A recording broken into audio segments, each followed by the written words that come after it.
राम राम प्यारे मित्रों, मेरे चैनल भक्त प्रेम में आप सबका हार्दिक स्वागत है। आज मैं अध्याय 2 आप सबको सुनाऊंगा, जिसमें रजनीश ओशो अपना लंबा समय गाडरवाड़ा में बिताते हैं, जिसका नाम है गाडरवाड़ा का लंबा दौर। देर न करते हुए अध्याय को शुरू करते हैं। नाना क्या नहीं रहे, कुचवाड़ा का सब कुछ खत्म हो गया। यह बड़ी विचित्र बात और दुर्भाग्यजनक संयोग था कि नाना के निधन के 24 घंटे से भी कम समय में उनका सबसे विश्वस्त और रजनीश का तथाकथित रखवाला नौकर भूरा भी चल बसा। जाहिर था कि नानी ने कुचवाड़ा लौटने के प्रति अपनी अनिच्छा दिखाई और गाडरवाड़ा में रहने का फैसला किया। रजनीश का फैसला भी यही होना था। अब वे पहली बार अपने कुटुंब के लोगों के साथ रह रहे थे, जहां उन्हें वह सुख और आनंद नहीं मिल रहा था जो इस उम्र के बच्चों को सामान्यतः भीड़ भाड़ और हम उम्र के बच्चों के बीच रहकर मिलता है। खैर, गाडरवाड़ा न तो गांव था और न ही शहर। यह एक कस्बा था, जो आज भी कस्बा ही कहा जाएगा। गाडरवाड़ा यानी कि गडरियों का गांव। ओशो का मानना था कि ईसा मसीह इस गांव की गलियों में घूमे थे और इस बात को सोच सोच कर वे आनंदित होते रहते थे। चूंकि हमने अभी तक रजनीश पर उनके नाना और नानी के प्रभावों को देखा है, इसलिए इसी क्रम को निभाते हुए अब हम कुछ अन्य व्यक्तियों के साथ रजनीश के संबंधों को देखते हैं, जो उन्हें गाडरवाड़ा में निवास के दौर में मिले। ओशो के दादा। यह कुछ विचित्र सा ही संयोग लगता है कि ओशो के दादा दादी भी ओशो के नाना नानी जैसे ही थे। जिस तरह ओशो के नाना नानी ओशो की स्वतंत्रता और ओशोपन के संरक्षक और हितैषी थे, उसी प्रकार उनके दादा भी थे। ऐसा इस रूप में नहीं कि हर दादा दादी और नाना नानी अपने पोते और नाती का बचाव करके उन्हें वह सब कुछ करने देते हैं जो वह करना चाहता है, बल्कि यह कि बड़े होने के बावजूद वे वही थे जिसका वे बचाव करते रहे थे। इस लिहाज से हम ओशो के निर्माण में उनके नाना नानी की भूमिका देख चुके हैं। अब यहाँ थोड़ा उनके दादा की भूमिका को देखते हैं, जिसका हवाला ओशो ने स्वयं दिया है। तो शुरू करते हैं दादा और पोते के उस विचित्र रिश्ते से, जो अन्यत्र शायद ही देखने को मिले। रजनीश के ही शब्दों में, हमारे बीच कुछ घटित हो गया है। वे मुझे प्यार करते हैं और मैं उन्हें प्यार करता हूँ। अब यह किसी रिश्ते का मामला नहीं रहा। न ही मैं उनका पोता हूँ और न ही वे मेरे दादा हैं। हम मात्र दो मित्र हैं, एक बूढ़ा और एक जवान। गजब की जोड़ी थी इन दोनों मित्रों की। जाहिर है कि रजनीश के दादा भी उन्हें उसी तरह से प्यार करते थे जैसे कि ज्यादातर दादा करते हैं, लेकिन रजनीश के लिए ये दादा दूसरे दादाओं से कुछ अधिक ही दादा थे, और इसका कारण उनके दादा होने में कम, उनकी विचारधारा में अधिक था। इससे पहले का सारा वक्त रजनीश ने अपने नाना नानी के साथ गुजारा था, और यह कहना गलत नहीं होगा कि स्वतंत्रता से भी कहीं अधिक उद्दंडता के साथ गुजारा था। इस उद्दंडता को बर्दाश्त करना उनके दादा के लिए तब तक संभव नहीं था जब तक कि वे उस बालक की उद्दंडता में छिपी हुई कोई और गहरी बात नहीं देख लेते। यह रजनीश का सौभाग्य ही था कि उनके दादा ने वह बात देख ली, जिसके कारण रजनीश और उनकी वेवलेंथ बिल्कुल सही बैठ गई। बचपन से ही रजनीश जिस तरह के मुंहफट थे, उसे बर्दाश्त कर पाना किसी भी बुजुर्ग के लिए आसान नहीं था। उदाहरण के लिए वे कभी कभार अपने दादा के पैरों की मालिश कर दिया करते थे, लेकिन किसी बालक द्वारा यह कह देना उद्दंडता ही कही जाएगी। ऐसा करके मैं कोई जिम्मेदारी नहीं निभा रहा हूँ, और न ही इस जगत में मेरी किसी के लिए कोई जिम्मेदारी है। मैं आपके पैरों की मालिश करूंगा, परंतु तभी तक जब तक कि मुझे कोई कष्ट नहीं होगा, और जब मैं रुक जाऊं तो मुझे कभी भी और थोड़ा करने के लिए मत कहिएगा। मैं नहीं करूंगा। मैं अपने प्रेम से कर रहा हूँ, न कि इसलिए कि आप मेरे दादा हैं। ऐसा मैं किसी भी भिखारी, किसी भी अजनबी के साथ भी करता, परंतु करता प्रेम के वशीभूत होकर ही। उनके बूढ़े दादा ने रजनीश के इस बेलाग कथन से अपने लिए यह सीख निकाल ली कि जिम्मेदारी और प्रेम अलग अलग चीजें होती हैं। दरअसल ओशो के दादा कुटुंब के साथ न रहकर गाडरवाड़ा के दूर के अपने खेत में बने मकान में रहते थे, क्योंकि उन्हें प्रकृति से बहुत प्रेम था। गाडरवाड़ा उन्हें पसंद नहीं था। यह बात अलग है कि कभी कभी उन्हें यहाँ आना पड़ता था। हो सकता है कि इस प्रकृति प्रेम ने या फिर उनके अपने विचारों ने ही उन्हें अपने विशाल कुटुंब से अलग रहने के लिए उकसाया हो सकता है कि इस प्रकृति प्रेम ने या फिर उनके अपने विचारों ने ही उन्हें अपने विशाल कुटुंब से अलग रहने के लिए उकसाया हो। ओशो का परिवार एक पारंपरिक जैनी परिवार था, लेकिन उनके दादा तो बिल्कुल भी धार्मिक व्यक्ति नहीं थे। रजनीश के हिसाब से तो वे जोरबा दा बुद्धा के ज्यादा करीब थे।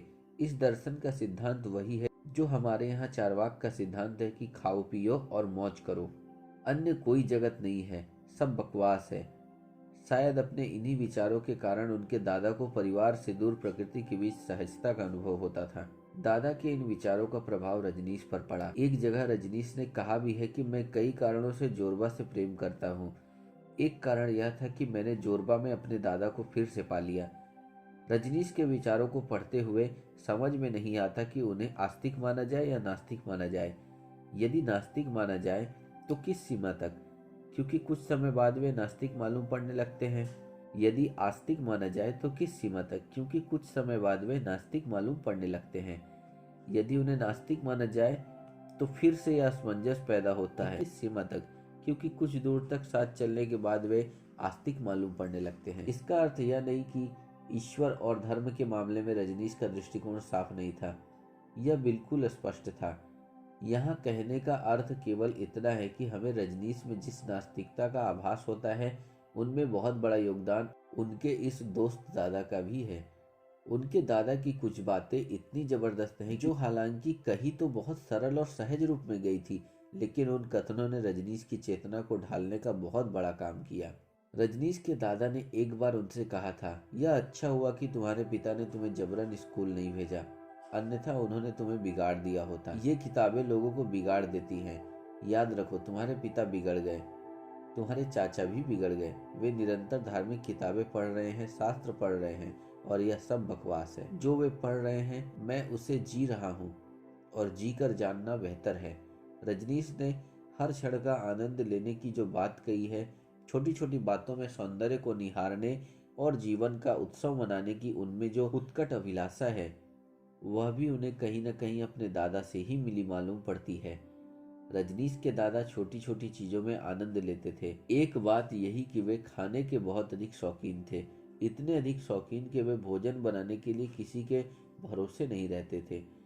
वे खुद भोजन बनाते थे, और रजनीश का मानना है कि मैंने अपने दादा के बनाए हुए भोजन जैसा कहीं नहीं खाया।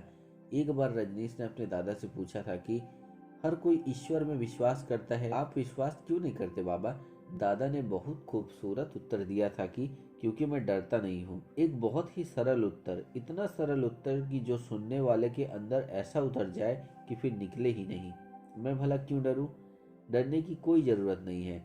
मैंने कुछ गलत नहीं किया, मैंने किसी को चोट नहीं पहुंचाई, मैंने अपना जीवन आनंद पूर्वक जिया है। यदि कोई ईश्वर है और मेरी कभी उससे भेंट होती है तो वह मुझ पर नाराज नहीं हो सकता, बल्कि मैं उस पर नाराज होऊंगा। मैं उससे पूछूंगा कि तुमने यह जगत क्यों बनाया? इस प्रकार का जगत मैं नहीं डरता।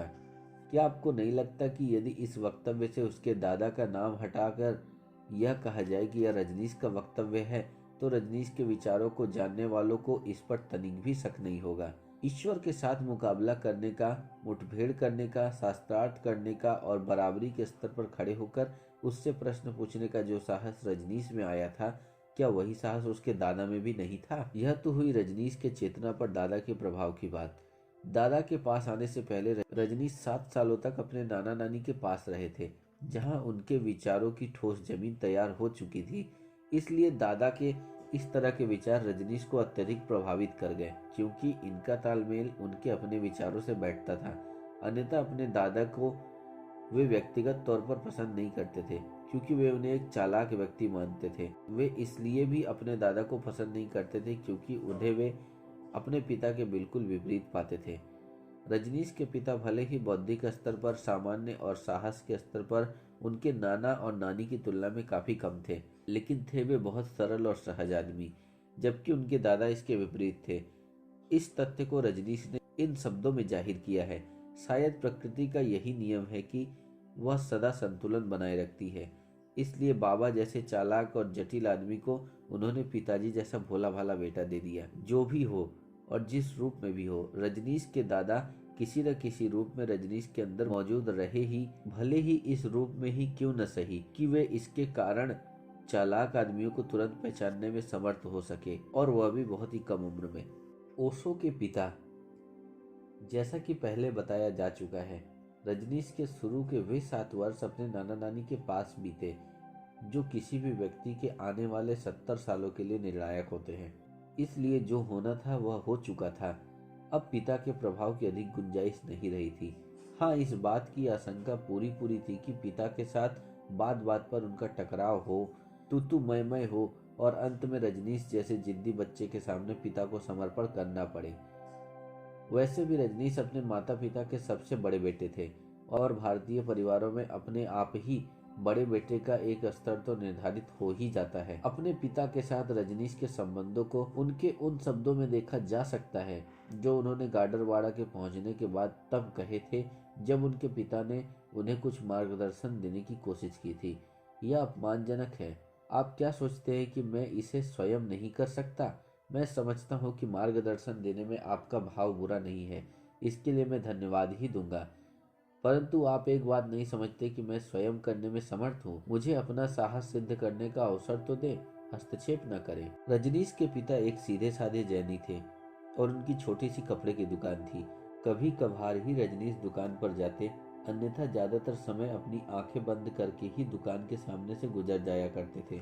पिता को यह बात अच्छी नहीं लगती थी और जब पिता ने उनकी इस करतूत का विरोध किया तो उन्हें सुनने को मिला कि मैं केवल इतना अभ्यास कर रहा हूँ कि यह दुकान मुझे नष्ट न कर दे, जैसा कि आपको नष्ट कर दिया है। अपने ही छोटे से बेटे से इस तरह की बातें सुनकर भला कौन पिता सन्नाटे में नहीं आ जाएगा। लेकिन पिता तो आखिर एक पिता ही होता है। उन्हें जब भी मौका मिलता वे प्रत्यक्ष अप्रत्यक्ष रूप से हस्तक्षेप कर दिया करते थे।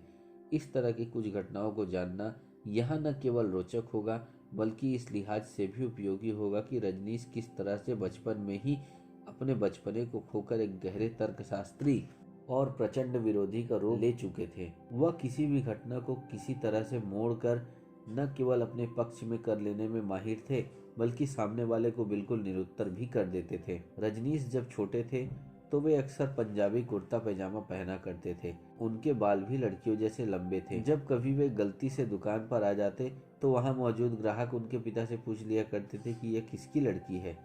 पिता अपना माथा पकड़ लेते कि वे कैसे कहे कि यह लड़की नहीं, मेरा लड़का है। उस जमाने में लड़कों द्वारा लड़कियों जैसे लंबे बाल रखना आवारागर्दी मानी जाती थी।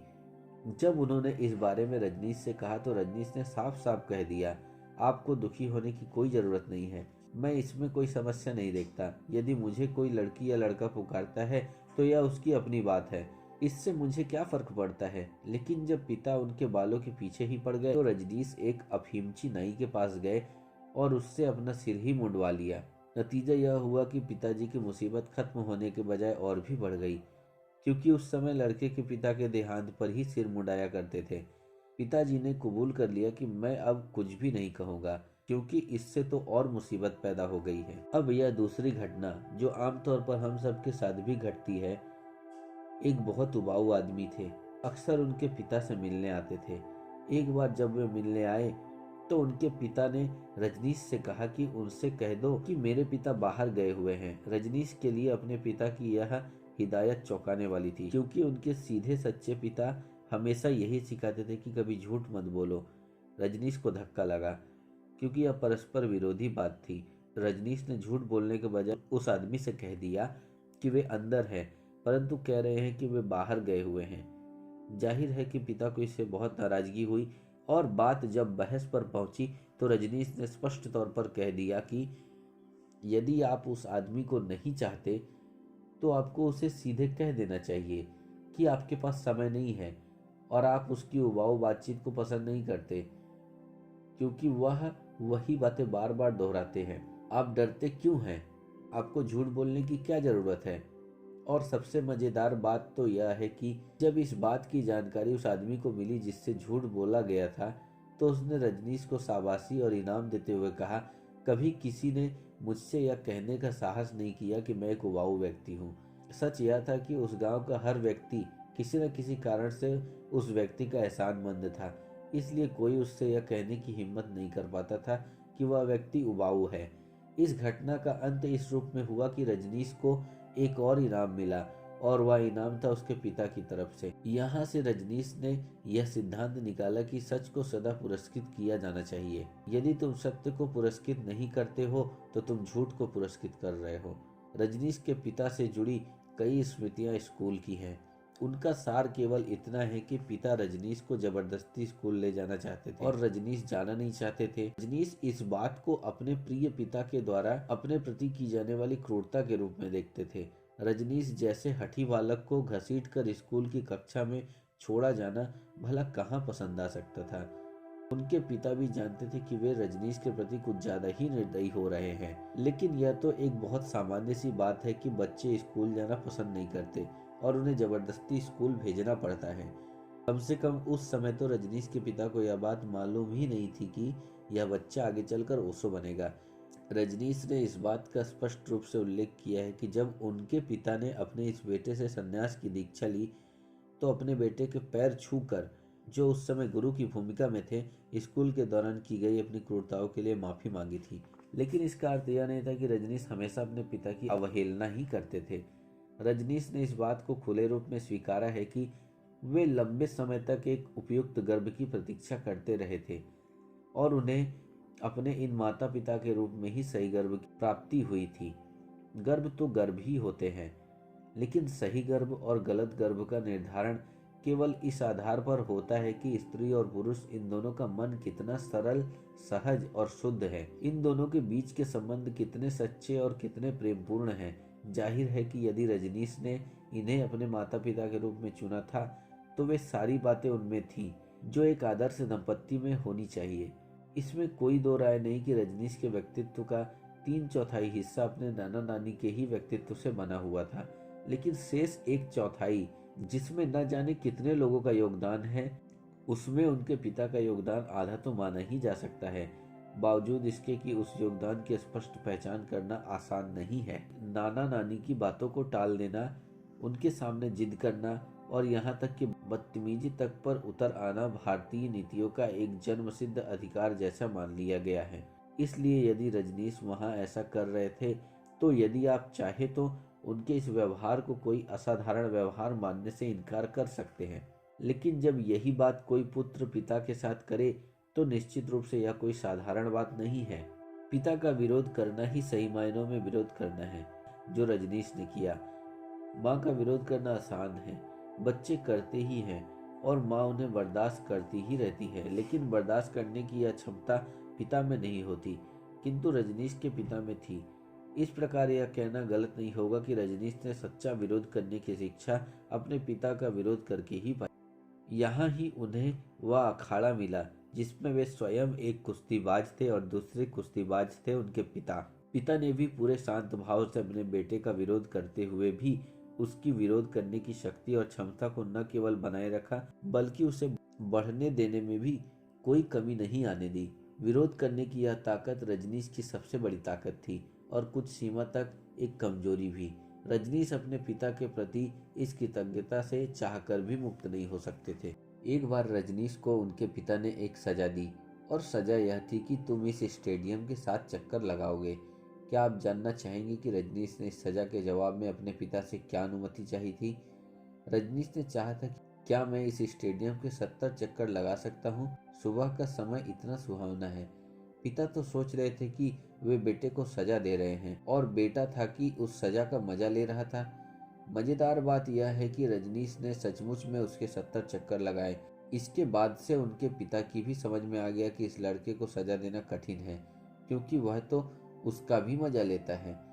नतीजन उन्होंने सजा देना ही बंद कर दिया। रजनीश की मां ने अपने पति के संन्यास लेने से 4 साल पहले ही संन्यास ले लिया था। इस बीच पिता रजनीश के ध्यान शिविरों में जाने लगे थे और ध्यान भी करने लगे थे।